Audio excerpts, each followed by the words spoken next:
that most of the people that were following this stuff and our friends It doesn't matter. We're live. We're live. Hello everybody, I think we are back live now. So just please let us know as before, same as before, if you can hear us. Same, just in comment, just give us a like, give us a comment, just let us know that is all good and that you can hear us fine, that you can see the screen. Sorry about this technical issue. This is, as said before, this is an experimental live, so we learn from this and hopefully we can avoid to have technical issue, but sometimes we just can't help it.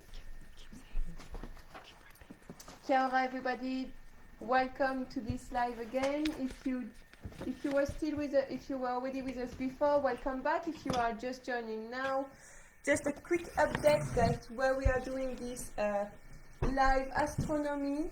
So this is not live stargazing, just because where we are in Burkes Pass in the Mackenzie district in New Zealand, we have a cloud coverage that prevent us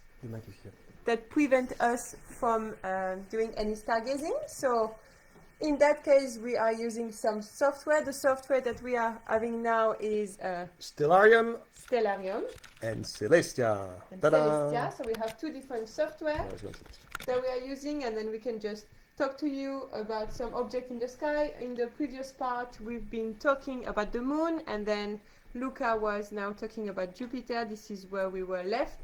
Luca will carry on just talking about this. We will talk about Jupiter and then about Saturn, and as before, same again, answer to your question. And if you guys want to learn more, we will try to set up another astronomy event. And just very briefly, I would like to mention as well, as Luca said, we're super flattered and super happy with all the comments and requests. We won't have time to look at all the objects that you've mentioned today, but I will not forget the people that have required to have a look at Eta Carinae, Ptolemy Cluster, Tarantula Nebula, or you're talking to my heart with those words. So definitely we will do another live. That sounds great. We love doing it, and we love talking about stuff, so we'll do it again. But for now, planet, solar system stuff. And Luca, this is your time to shine. All right, guys. I'm not quite sure where, at what point the live stream before stopped. Well, I will briefly, restart talking about Europa, the moon, this moon of Jupiter. We can see that the moon is the surface of the moon. Is first thing very bright and it's very smooth. We can just see these lines here on the surface. Well, this is because Europa is an icy moon, so basically the crust is made of solid ice, underneath which there is a very deep, hundreds of kilometers deep saltwater ocean.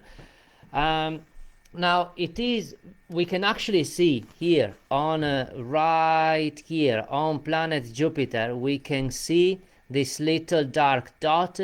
Well, this is the shadow of Europa. Now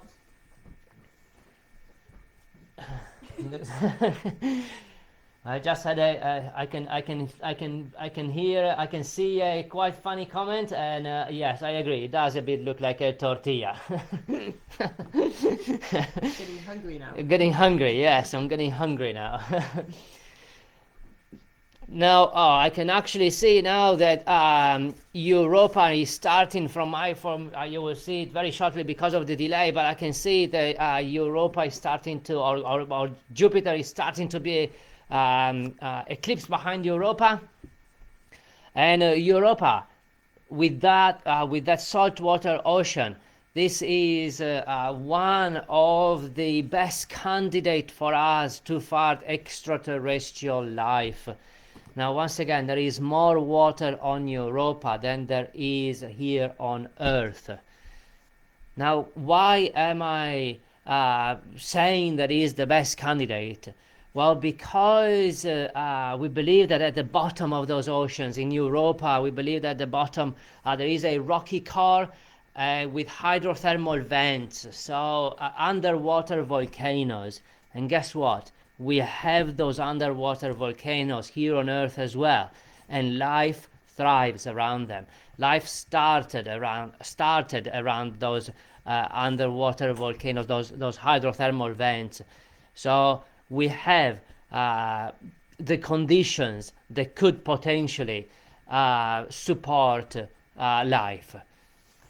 Now, I think that I will start wrapping it up, and I will very shortly pass the mic to Hui Li, and she will bring us to what I said before is not my favorite planet, but definitely the most beautiful, and that will be planet Saturn, the Lord of the Rings, as I like to call it. So I will now hand you over to Hui Li. Hello everyone. So we are going to show you Saturn. Boom. Okay.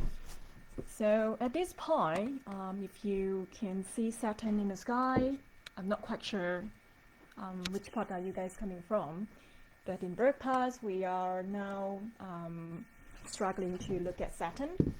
But if you try to have a close look at Saturn, We're going to show you where Saturn is in the sky, just to make it a little bit easier. Sorry guys, someone was just asking what planet or moon is this, please. So we've been changing object. So if we can just recap, before we were looking at Planet Jupiter, and we've seen two moons. We've seen the yellow looking moon that was Io, and then we've seen the white moon with those lines that was Europa, and now we are looking at planet Saturn.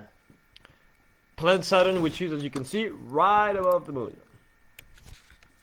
okay, so Adrian just showed you actually where is the moon. Can you actually switch back to the previous screen? There you go. Okay, so at this point, if you want to look for Saturn, actually it's quite easy, because if you try to look for the moon, and you will see it is actually aligned with the constellations.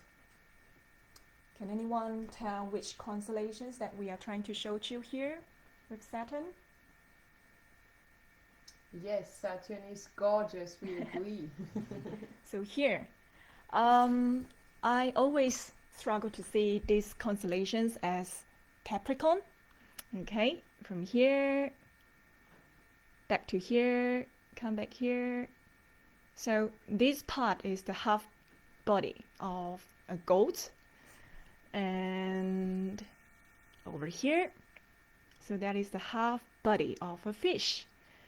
Actually, I don't see that as half body of fish or Capricorn, which is half body of goat. Yeah. I see that much more closer than this tiny little arrow. You see? Something like this, like a triangle. And then come back here, come back here. So around this time of the year, if you want to look for Saturn, it's quite easy. So after Scorpion, and then you will see Capricorn, something like this, triangle, and then you will see a very bright object. Okay, so that will be Saturn. Cool. So if you can see Saturn in the sky now, I don't know that if you realize Saturn is not the Saturn looks like. It showed you as roughly 90 light minutes away, which is roughly a Saturn 90 minutes ago. But if you try to have a look for Saturn, so we do see those amazing rings, and then over here you start from the D ring, C ring, B ring, and here that is a Cassini division. And then we get A ring, F ring, G ring, and E ring. So there is 7 main rings that forming the ring of Saturn. And speaking of those rings, we're getting a question here. Yes, someone is asking, are the rings from a Finnish moon or from a moon that disintegrated? Or is this hard to know? So, what we don't know for sure, but what we believed, the ring from Saturn is from those collected moons, and yeah, so there can be some pieces of rock and icy dust, things like that. And there are different hypotheses on how those rings of Saturn could be. The two main ones are, well, the absolute main one is one icy moon that came too close to the planet Saturn. It came, if we want to get technical, in what we call the Roche lobes of the planet Saturn, which is a gravitational phenomenon. That means that when it's too close, the tidal forces are too strong. The moon is ripped apart, reduced into powder essentially, and started orbiting around the planet Saturn. That is one of the hypotheses. The other one is a collision, purely and simply, between two ice moons. The thing we know for sure is that it's ice, water ice. So it has to come from an ice moon. There's also plenty of material around that has been sent into the rings, but yeah, most likely the one moon that came too close and was destroyed by the tidal forces. Yeah, so as you can see, Saturn, the one with the beautiful ring, is not one single ring. Well, when Galileo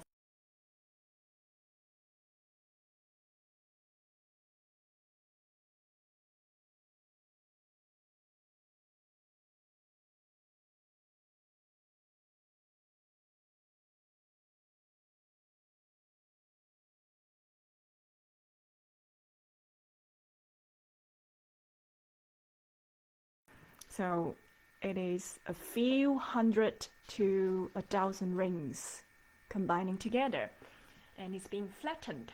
So all the rings formed by comets, asteroid, broken remain moons.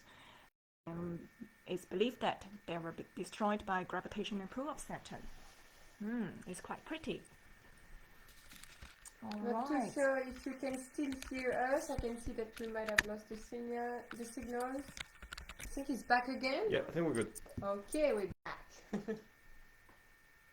Oh, good.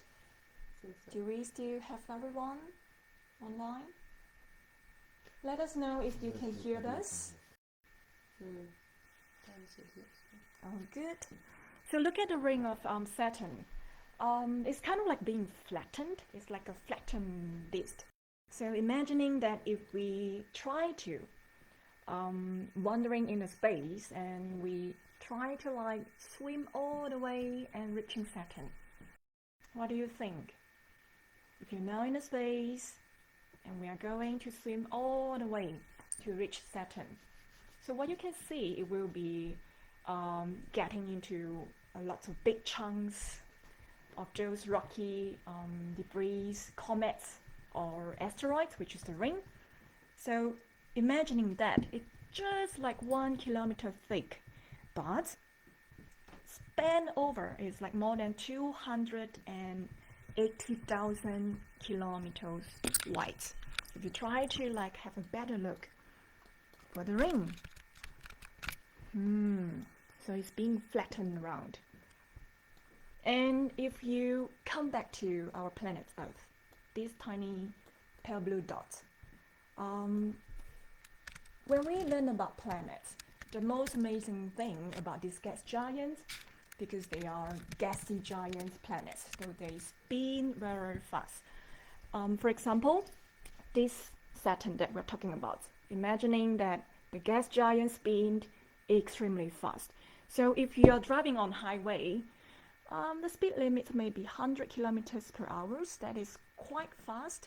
But if you are just about to land on the surface of Saturn, I promise you, this is not a good idea.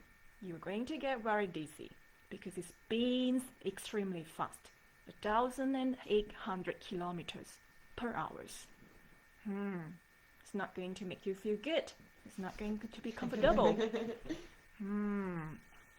But what if we really like get past those amazing rings and now we're going to reach the top of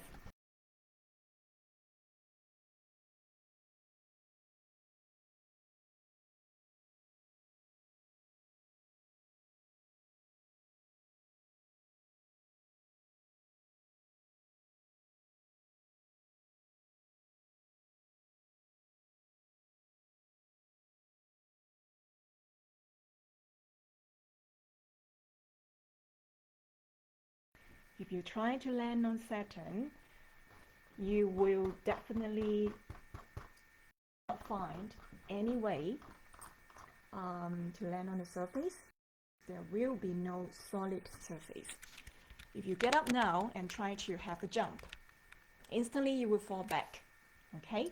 But if you get to Saturn and you want to land on Saturn, it's not quite possible because this is a gas giant, so it is formed by mostly hydrogen and a little bit of helium, and also some poisonous gases like methane and ammonia. So they are actually poisonous. It's not safe for us to really get into Saturn. But if you really want to like dive into that atmosphere of Saturn, let's try. We can try. So we mentioned that this is a big gassy ball containing lots of hydrogen, imagining hydrogen. So because they spin so fast, we get Emily asked, how long is a day on Saturn? See? So everything is going to make sense because this is a gas giant. It spins extremely fast. So imagining that when Saturn spins so fast, you get a lots of those pressures being compressed together, and so the gassy hydrogen is going to be compressed into liquid hydrogen. So if you keep diving deep down into Saturn, it's kind of like an ocean liquid hydrogen, and then we get higher and higher pressures. The deeper that you dive into the atmospheres of Saturn, the more pressures that you can feel. So after the ocean liquid of the hydrogen, we will get something very weird. We don't find that things on planet Earth. So that is liquid metallic hydrogen. And so how long is a day on Saturn? Emily is just asking us. Anyone knows the answer? So for Saturn, you have extremely short day and extremely long year. On Saturn is like maybe just 10.5 hours per day, which is good. If you are going to live on Saturn, you work for 1 hour and then you're going to spend your 9 hours sleep and eat. That's cool. But imagining that the way that we define the concept of time is quite complicated. So here on planet Earth, it's quite fair no matter where you're coming from. We share 24 hours per day because that is how planet Earth spin on our axis. That is period. And if you spin around our star, which is the sun, so that is how we define a year. So for Saturn, you have extremely short day, but extremely long year. If you are residing on Saturn, you are going to have roughly 27 to 30 years, which is, if I'm going to say, see you next year on Saturn, I means I will see you in next 30 Earth years. Awesome. This is a very good way to sound younger. So I just had my birthday recently. When I'm asked how old I am, I just say that I'm a little bit over 1 Saturnian year. So a good trick to get a bit younger easily. Well, you just got older yesterday, Adrien, so I think he's going to be soon 2 Saturn years. Come on, I'm not 60 yet. Yeah, so we get in the questions asking about how many moons has Saturn got now. At this point, what we found is about 82 moons. So as you can see from the screen, there are some tiny little dots orbiting around Saturn. So there can be some moons that we can see now. So 82 moons. I find it quite interesting if you are really decided to bring a bench, not landing on Saturn, but just float on that planet. Maybe we can see 82 times moon rises and 82 times moon sets each day, which is quite interesting. Just to note that moons of Saturn, many of them are really, really tiny, and we discover new ones semi-regularly. When we have probes, probes active around Saturn, they regularly discover new moons. So don't get a tattoo saying Saturn had 82 moons, because that will be outdated in a few years, very likely. Yeah. So another thing, every time when we share our knowledge or talk about astronomy or space, we always want to mention about this, which is everything that we learn about science or space or the universe from a cosmic perspective, it is always outdated. If you found something from Saturn, that means it can be 90 minutes outdated, which is weird. So if you do see Saturn in the sky now, it is not Saturn. It showed you as 90 minutes ago because the light from Saturn reflects the light from the sun. It takes 90 minutes for that light to travel in the space to reach us. So that's it. I know it's very weird. When we talk about time, it's quite complicated. Okay, so can Adrian, can you try to flip Saturn back to Like this? ringless? Ringless Saturn. Yeah. Edge on Saturn. Okay, so if you try to imagine like the way that we see Saturn now is from a very, very different perspective. So now keep turning, Adrian. Keep turning Saturn. Like. So the way that we look at Saturn, right here, right now from Earth, what is the perspective that we can see? About this. Okay, so if you are still Earthlings, just like me, oops, we have some connection problem again. No, we're all good. Okay, cool. So, where was I? If you are looking at Saturn on planet Earth, this is exactly what it looks like. But imagining we are all in the space. So if you just getting away from planet Earth, the way you will see Saturn, it will be completely different. So we do discover that every 30 years, there will be 2 times that we cannot see the ring of Saturn. Why? I hope this explains a little bit better if Adrian trying to show you like this on the screen. I have Emily is just asking a question. Do the moons orbit on the flat plane like that relative to the rings, or is that just for ease of viewing on the software? Awesome question. No. Sorry. What a short answer. So most of them, as you can see, are... So here I'm displaying the orbits here. All those blue circles of the orbit. As you can see, most of them are orbiting on the equatorial plane of Saturn, which is aligned with the rings. But not all of them. And especially if I go a bit further, you see that big one there is orbiting way further away from that plane. So most of them, yes, but not all of them. And this has to do with how they formed. The ones are usually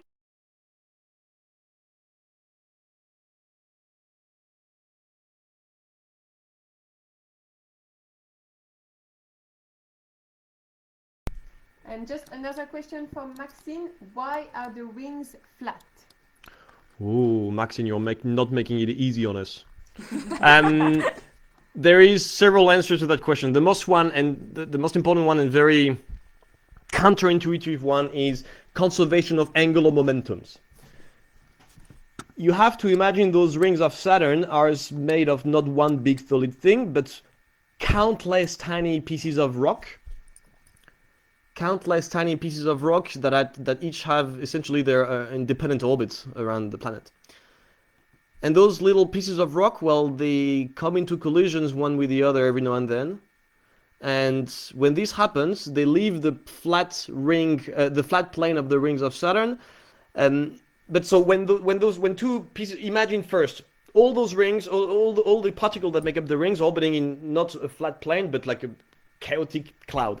Well, because of their orbits, all the orbits of each one of those particles will cross around the equator or plane of Saturn. This is where the collisions will happen, and those collisions will result in an exchange of energy that ends up flattening the ring through this conservation of all angular momentum. It's not intuitive at all, but that's it. Another reason is one that I love, something called the best name in astronomy, or one of the best names, shepherd moons. Can you see within those tiny gaps in the rings, like here, you have tiny moons. Let's zoom on one of those. It's called Pan. Pan, great name for a moon. Pan is responsible for carving a division, a gap in the rings of Saturn. And Pan is what we call a shepherd moon. So whenever one of those tiny pieces of rocks that make up the rings of Saturn leaves the plane because of a collision or whatever, Pan brings them back into the nice flat plane with its very tiny.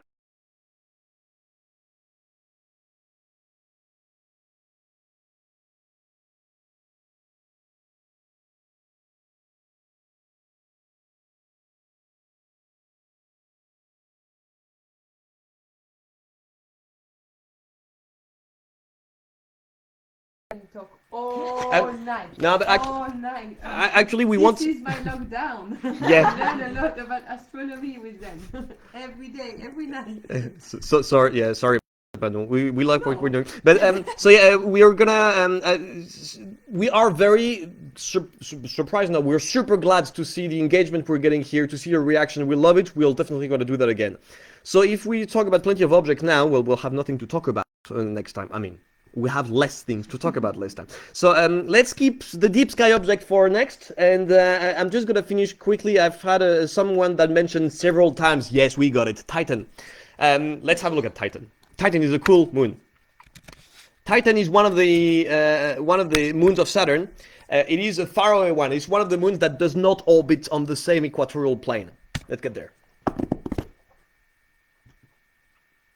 All right, surprise, surprise, an atmosphere. Ta-da! You do not expect that from your average moon. Moons do not have an atmosphere. Titan has an atmosphere, and a thick one with that. Something nearly as thick as the atmosphere that we have here on Earth.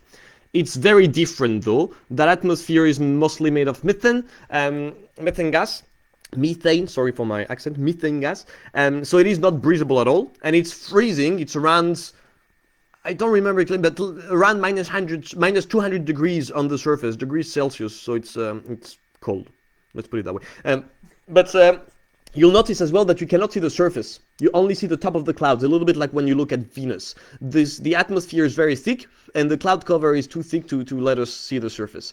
Now, Titan is an awesome object for many reasons, but let me boil that down to 2 reasons.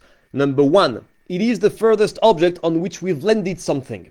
And by we, I don't mean Hoyleman or Luke and I mean humanity, and in the specific case, the European Space Agency. In the year 2005, if I'm not mistaken, we've landed something called the Huygens probe on the surface of Titan.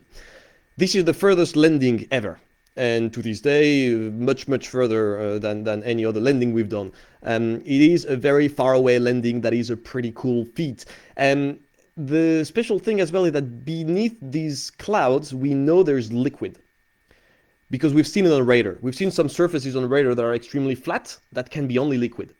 So that was puzzling. And then we realized that's liquid methane and liquid ethane. At our earthly temperatures, ethane and methane, they are gaseous, but it's freezing down in Titan, so it's liquid. So we have seas, oceans, let's say seas, big seas of methane and ethane that's cover the surface, including one that has the best name for any sea in the solar system, the Kraken Mare, the Sea of the Kraken. That's pretty cool. And so that's one of them. And therefore, the guys who built the probe to land on Saturn they were asked to build a probe that was capable of floating just in case. How cool is that? You build a space probe meant to land on another foreign body, and this probe has to float. This is pretty cool. I don't know if you find that cool. I find that super cool. It ended up landing on solid ground, so it didn't need to float. But yeah, that's a cool thing.